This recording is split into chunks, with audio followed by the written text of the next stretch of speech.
is Rachel Garcia, and I'll be discussing you the different management theories. Management in nursing is a very challenging task. Theories have long speculated on what type of management is best for humans in healthcare professional setting. Management theories are basically collections of ideas that provide framework for effective management. And they are implemented today in the workplace to motivate and bring out the best in the employees. It is common for managers to use more than one theory to achieve productivity or organizational goals.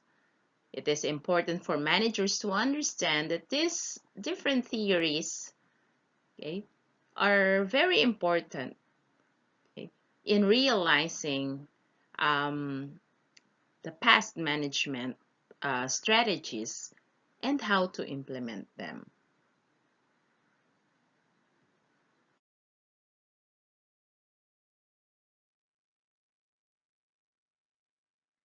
Management theories are the set of general rules that guide the managers to manage the organization.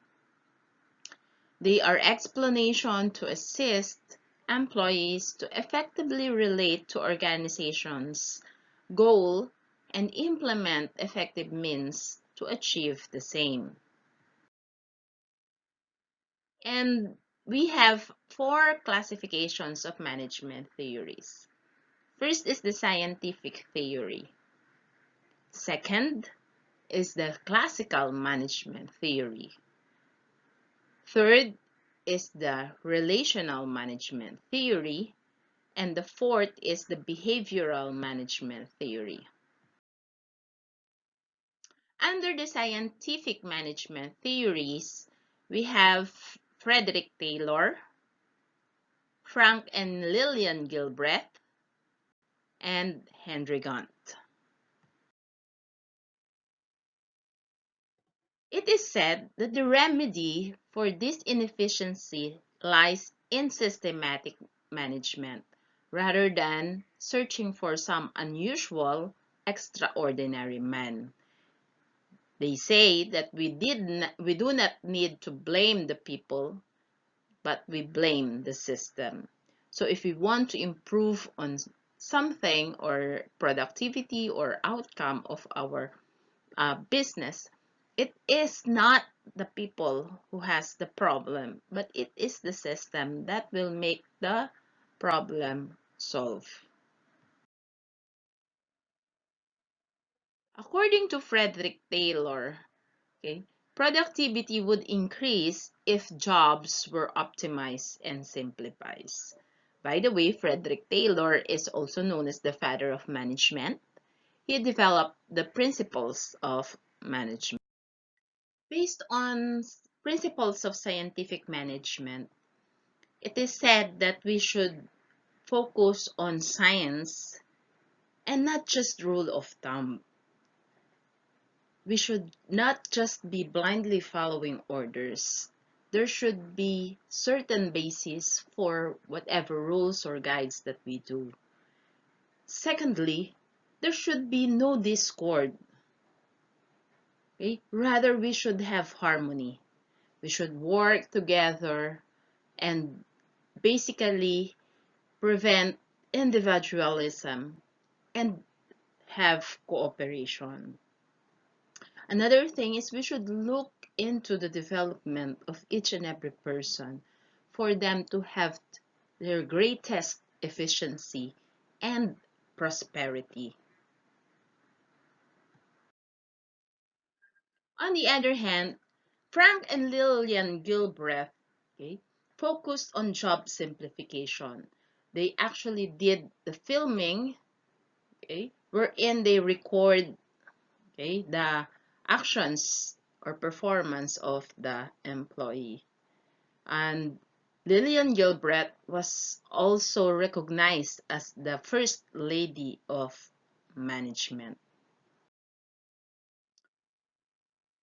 Henry Gantt on the side is an associate of Taylor.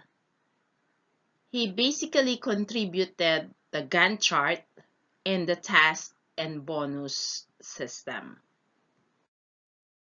The Gantt chart is a visual graphic representation of what occurs over the course of a project. The focus of the chart is sequential performance of the task that makes up the project. It identifies key tasks, assigns an estimated time to complete the task, and determines a starting date for each and every element of the task. Gantt differentiated between a terminal element that must be completed as part of the larger task. The related terminal elements together created what he called the summary element. So again, to summarize, Gantt chart focuses on the key task, the estimated time of completion, and the starting date of the task. This is an example model of Gantt chart.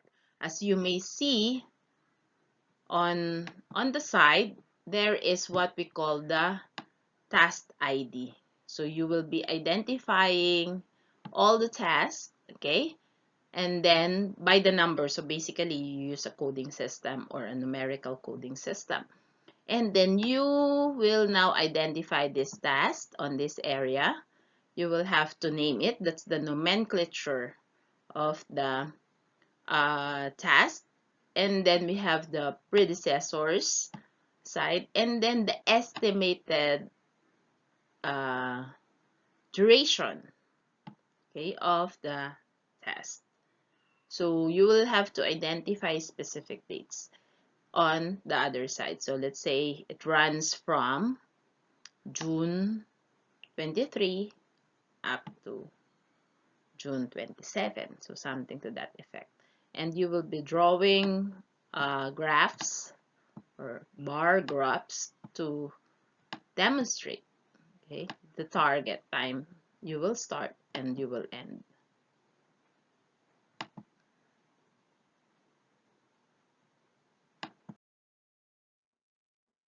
Okay, now moving on to the classical theories, we have Max Weber, Henry Fayol, and Lindall Urwick. Classical management theory is basically focused on the idea that workers only have physical and economic needs, quite limited, right? It does not take into account the social needs or job satisfaction, but instead advocates a specialization of labor, centralized leadership, and decision making, and profit maximization. It is hooked on hierarchical structure, specialization, and incentive. And the father of organization is Max Weber. He actually authored bureaucratic theory, and his focus is on industrial capitalism, an economic system where industry is privately controlled and operated to profit. Max Weber made a distinction between authority and power. He believed that power induces obedience through force or threat of force, which induces individuals to adhere to regulation. So basically, he is more of a controller.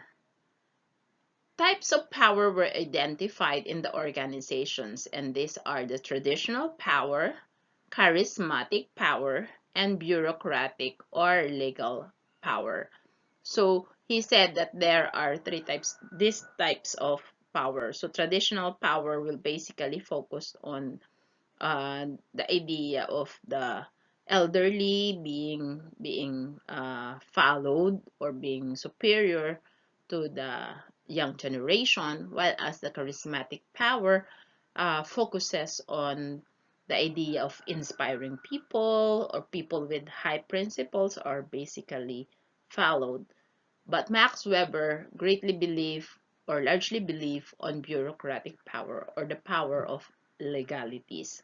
So if you have this certain authority, or you are in a higher position, you are to be followed.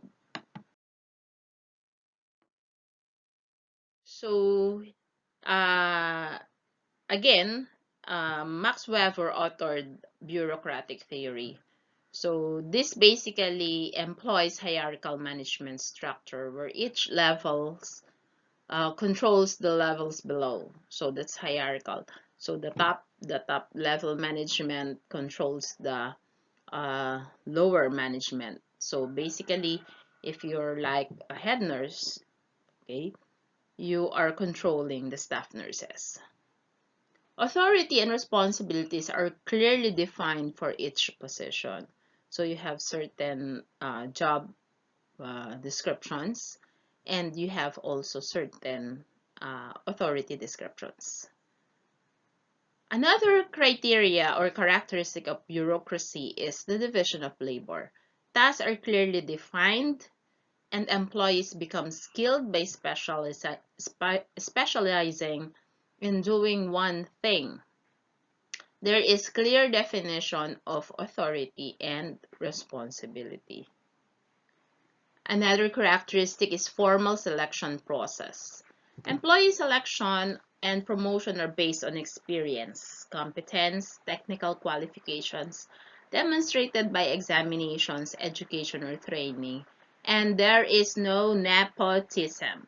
Okay, so back in those years where nepotism is an issue, uh, Max Weber developed this bureaucratic theory to have this certain basis for the selection of employee applicant.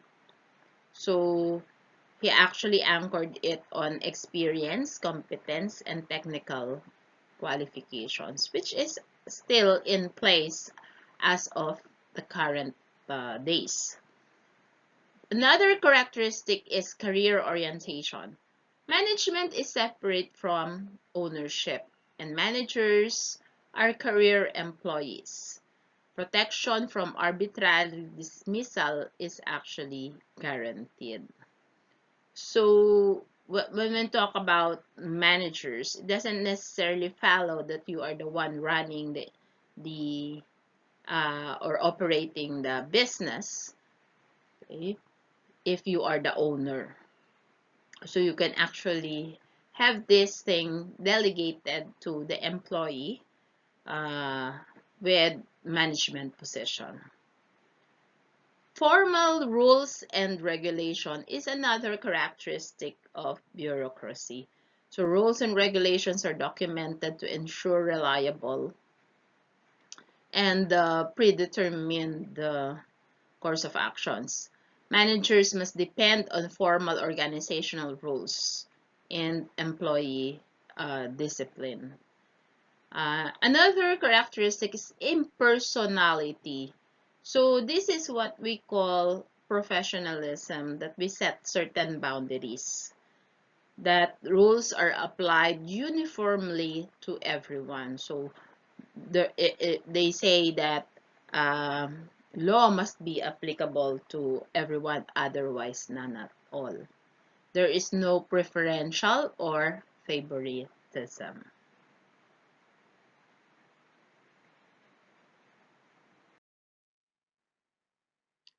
Henry Fayol identified the 14 management principle.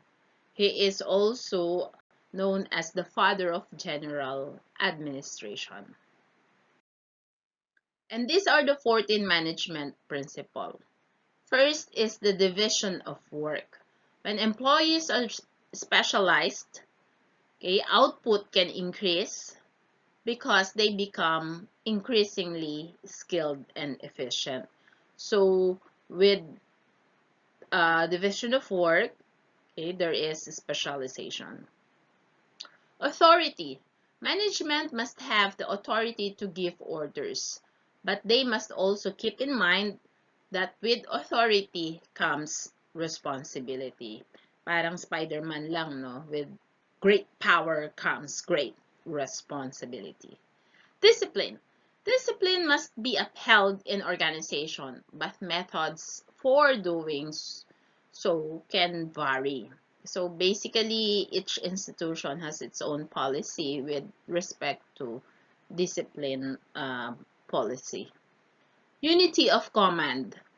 Employees should have one direct supervisor. So you should not be following orders from many people to prevent confusion. So let's say, for instance, in the nursing ward, you should be receiving orders from one identified head nurse for that particular time of duty, and the head nurse from other departments should not be overruling the orders given by the head nurse assigned to your specific area. Another is unity of direction. Teams with the same objective should be working under one direction, okay, and under one manager, using one plan. Okay, this will ensure that action is properly coordinated. The next is supervision of individual interest to general interest. The interest of one employee should not be allowed to become more important than those of the group. This includes even the manager. So let's say, for instance, um, you are having a family gathering or reunion, and you have an on-call duty. So basically, which one should be prioritized? Your attendance to the family gathering or your emergency on-call duty? So this will basically overrule your personal matters. Another is remuneration. It is said that employee satisfaction depends on fair remuneration for everyone. This includes financial and non-financial compensation. Basically, up to this period, um, salary is identified as motivator for every employee. That is why up to this point, um, nurses are still fighting for salary grade 15, because we believe in the idea that we should be properly remunerated, and we should be given also the rightful recognition that we should receive. To continue, part of the 14 principles of management is centralization. This principle refers to how close employees are to the decision-making process. It is important to aim for appropriate balance. So centralization, yes, it is identified that the top management should be given the priority in terms of decision making, but according to Fayol, there are also centralization and decentralization, where employees should also be given the right, okay, or the participation in decision making. Next is a scalar chain. Employees should be aware of where they stand in the organizational hierarchy or chain of command. So even if you are just rank and file, in the organizational structure, there is a certain position identified where you should be. Okay, another one is order. Order in the workplace facilitates ascertain that facilities are clean, tidy, and safe for employees. Everything should be in its proper place. So let's say, for instance, you are uh, duty in a particular area like ICU, when time comes that emergency happens, or a person suddenly went into a cardiac arrest and you need to pull your e-cart, it is a standing order that the first layer of the e-cart should be uh, addressing the airway or the medication part of the emergency cart. So even if you are um, not looking at it, you can outrightly pull the first cabinet when you are having the uh, cardiac emergencies. Now, equity. Management should be fair to staff at all times, both maintaining discipline as necessary and acting with kindness where appropriate. So basically, we treat one and all at same level, or at least, okay, you should not be doing favoritism. Stability of tenure of personnel. Management should strive to minimize employee turnover, and personal planning should be a priority. So when we talk about stability of tenure, regularization is a factor. So we don't go for contractualization as much as possible. Initiative. Employees should be given the necessary level of freedom to increase or to their initiative and to create and carry out their plans. So a little independence basically provide the avenue for them to develop their initiative. And last part of the 14 management principles is esprit de corps, wherein we have the organization, okay, trying to promote a spirit of unity, okay, of oneness, harmony, and working together as a team.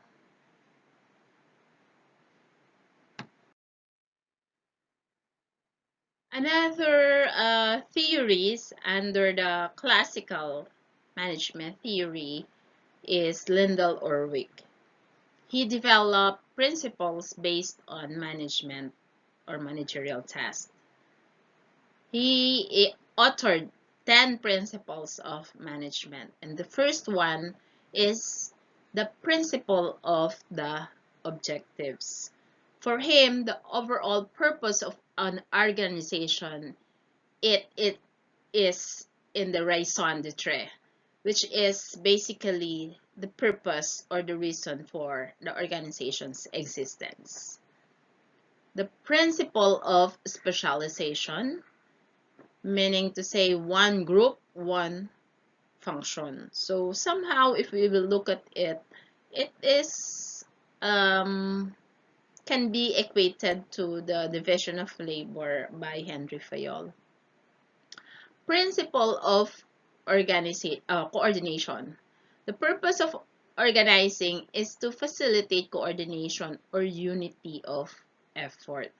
So if we are going to look at the idea of Lindall Urwick with respect to coordination, it can be equated to the unity of command, or probably it can be connected with esprit de corps.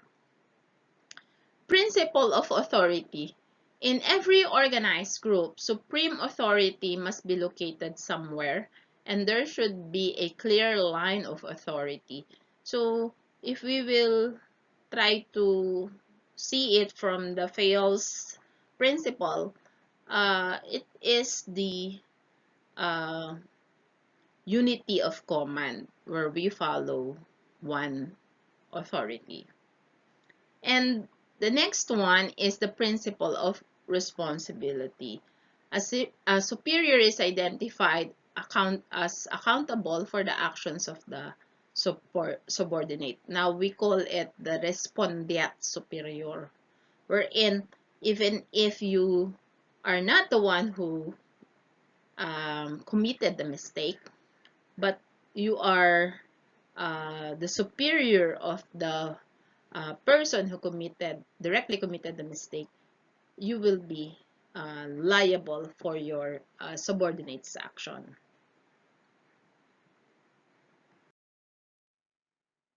Next is principle of definition, where jobs, duties, and relationship are clearly defined. So uh, this is still in place right now, where we have what we call job descriptions. And this is very helpful up to this time, that we know very well who is responsible for this and that. So there is clear line uh, of responsibility. The next is principle of correspondence. In every position, responsibility and authority should correspond with one another.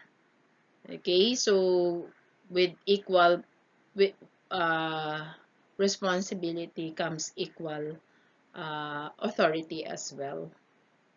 Now, principle of span of control. No person should supervise more than 5 to 6 line reports whose work is interlocked. So this is another beautiful uh, principle, where we can only um, manage a certain magnitude. So this provides us a more workable control. The next is principle of balance. It is essential that the various units of an organization are kept in balance. Uh, this is true also, that we should be able to balance not only our authority and our functions, but we also balance other part of our life. Principle of continuity. Reorganization is a continuous process, and provision should be made for it. So meaning to say, we need to have certain continuity in terms of improvement. Like, there will be times um, in the workplace where we develop certain point of saturation, that we already mastered a particular job, that even if we are just uh, um, if we are sleeping, we know already how to perform the task. And with principle of continuity, if we are reorganized, we will be able to learn other skills in other department. Let's say, for instance, I have been an operating room, delivery room nurse for 7 years, and it actually bored me when I reached my fifth year. And on my fifth year, I feel like I want something new. I want to continue learning. And I explored in the area of staff development. And it gives me a sense of self-fulfillment when I was able to be reorganized or transferred to another department.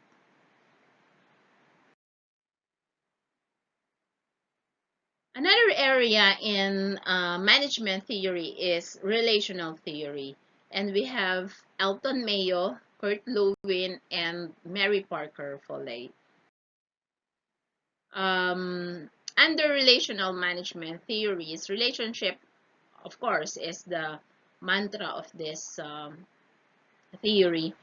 And they say that strategies should be uh, put forth to build client support, and it should increase more on brand loyalty. Most often, relationship building occurs at customer level, but it is valuable also to have the relationship among the employees and the management. In the era of human relation theory, the concept of motivation or motivation is given new meaning compared to that of the scientific era, where in the relational management theory, we become more personal. While in the scientific theory, we don't see people or the importance of your people, but we see more of the system. The term workers is gradually replaced with employee, the term employee, which more explicitly implies that these people are thinking people who can positively contribute to the organization. And that gives us more self-worth as employee.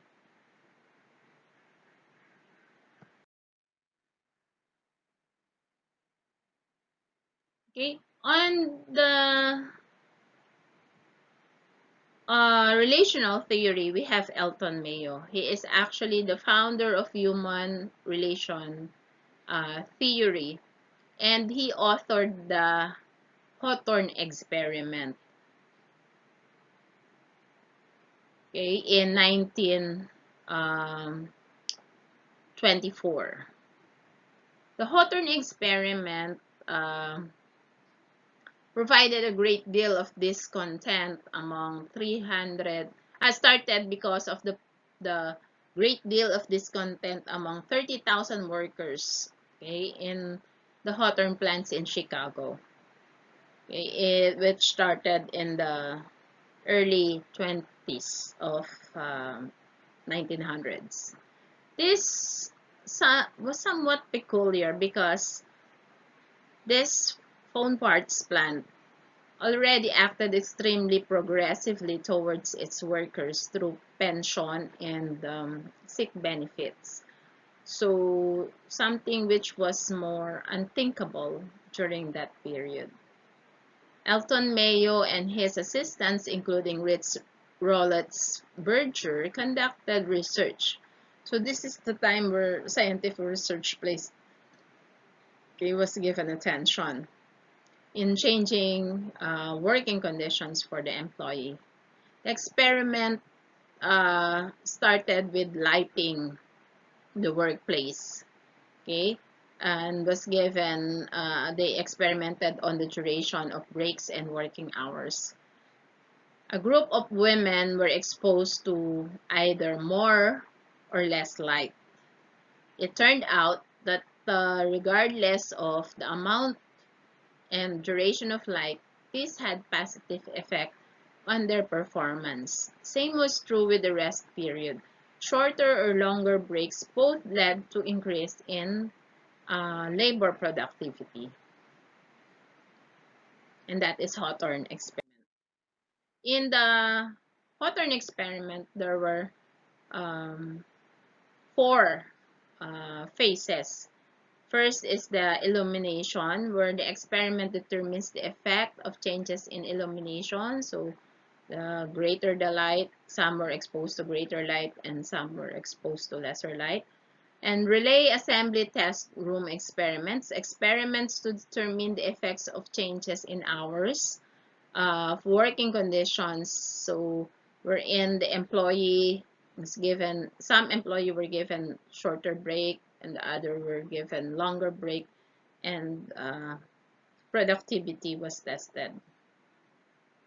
Mass interviewing program, conducting plant-wide interviews to determine workers' attitude and sentiments. Mass interviewing programs. So basically, it is the beginning of the grievance, employee grievance uh, machinery. And the fourth is the bank wiring observation room experiment, where we determine and analyze the social organization wiring observations room experiment. So in that manner, you see how people work as a team or as a group. Results of the Hawthorne study revealed that individual employee must be seen as members of a group. So that is basically anchored on the bank wiring, that they're working as a team, as a network, not as an individual.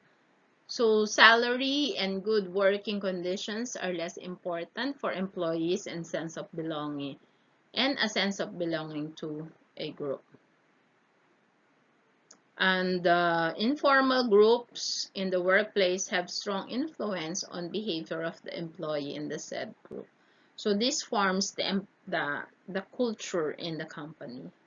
Management must take social needs such as belonging to an informal group seriously. So they see the importance of sense of belonging.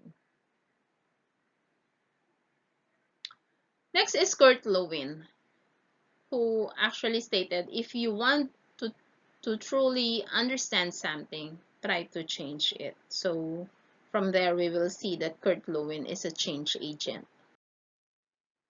So he developed the Kurt Lewin's change model, where we have the three stages: the unfreezing, changing, and refreezing. Under the unfreezing, you are recognizing the need for a change and encouraging the replacement of the old behavior and the new attitude with new behavior. Changing, implement the change by taking specific actions. So basically, change has to be planned as well. Helping employees to learn new concepts or points of view. And you should have role models, mentors, experts, benchmarking results, and training to which are useful mechanism to facilitate change. So when you are trying to employ particular change, you should be able to provide uh, equitable training, and you should model the change as well. So we cannot really enforce a particular new policy where in fact we as managers do not practice it. Changes in rephrasing, okay, are reinforced and stabilized. So this time we have to be following the order or consistency in the implementation of the change. Leaders integrate the change behavior or attitude into normal way of doing things. Coaching and modeling help enforce. So basically, this is integrating or making the change as a habit. Next theory, or the last theory in the relational theory, is Mary Parker Foley. For her, leadership is not defined by the exercise of power, but by the capacity to increase sense of power among those led. The most essential work of a leader is to create more leaders. So she is actually more of empowering the employees. Mary Parker Foley is the mother of conflict management. She actually authored Coordinating Sociological and Psychological Aspect of Management. So from this area, we see more of the people side, the human side, the social side, and the psychological side of the employee. Superiors and subordinates mutually influence one another. That it is not just one way, that we don't just follow the rule of thumb.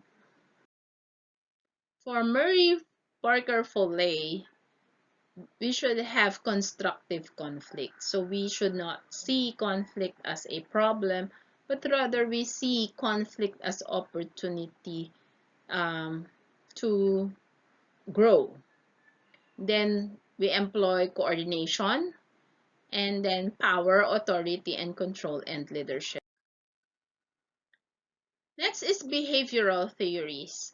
We have um, Douglas MacGregor, Abraham Maslow, and Frederick Herzberg as behavioral theorists. According to MacGregor, okay, employees are seen by their employers, okay, as someone who dislike or avoid work, requires coercion and shun responsibility, have little ambition, but seeking security. And that identifies you as employee X or theory X. On the other hand, some employees would see you and will be seen by their supervisor as naturally expend effort. So they don't see work as work. They see work as natural as play and will exercise self-direction, accept responsibilities, have creative work, and have high motivation. So basically, if you are um, an employee Y, you have positive attributes of an employee. And if that is the case, the type of management will vary. So this time you may be given more freedom if you are employee Y. But if you are employee X, your management will basically add more force, okay, to their leadership. According to Abraham Maslow's, we have uh, employee needs, and he utilized the hierarchy of needs to become basis for providing employee with their benefits. Like, let's say, for instance, physiologic needs. It is important that we provide our employee with enough rest, um, food, and water, and warm. So basically, that also includes sleeping. So if we are the employer, we look at the number of hours that our employee can have or can take their rest. So overtime is given additional pay, and overtime is generally discouraged as much as possible, so we can give more uh, opportunity for our employees to have some rest. And it is said also that employees have safety needs, and safety is also identified in terms of providing safe environment to work. And another one is providing them health benefits like their HMO uh, and other security benefits like their SSS, Pag-ibig, PhilHealth. Okay? So those become uh, the ground rules for uh, employee benefits. Another area, though not given the greatest weight, is the social, where employee is seen as someone who is affected by belongingness. So from this standpoint, we provide certain social gatherings, recreational activities, and some team building programs for our employees. And next to the ladder in the Maslow's hierarchy of needs is self-esteem.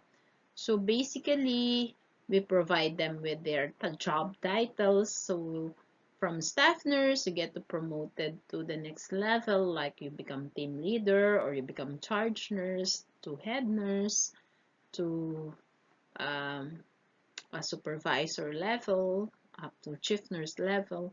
And this gives them uh, self boost, or they provide they receive certain self-respect and prestige, and that is in the form of recognition, promotion, and appreciation. Next, and last but not the least, of course, is self-actualization. where we encourage growth, advancement, creativity, where we challenge their job and we encourage them to have their advanced studies. So we send them to postgraduate schools, trainings, and other matters that will help them improve not only their personal being but their professional being as well. Next in the behavioral theory is Frederick Herzberg. For him, true motivation comes from achievement, personal development, job satisfaction, and recognition.